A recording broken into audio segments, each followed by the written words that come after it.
Hello everyone, এই দেখুন আমি বীজ সহই সিদ্ধ দিছিলাম, আমটা জেলি করছিলাম।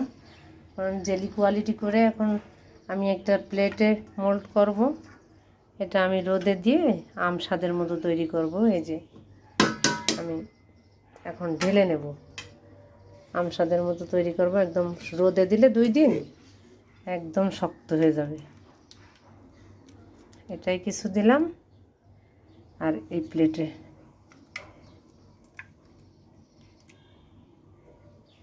কিছু দিলাম। এই যে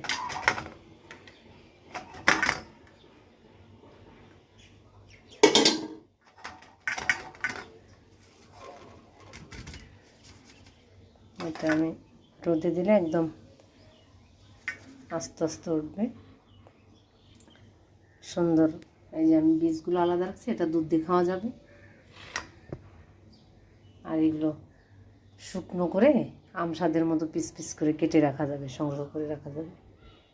শেয়ার করব আপনাদের সঙ্গে। কেমন হলো সাবস্ক্রাইব করবেন, ফলো দিয়ে পাশে থাকবেন, লাইক কমেন্ট করবেন।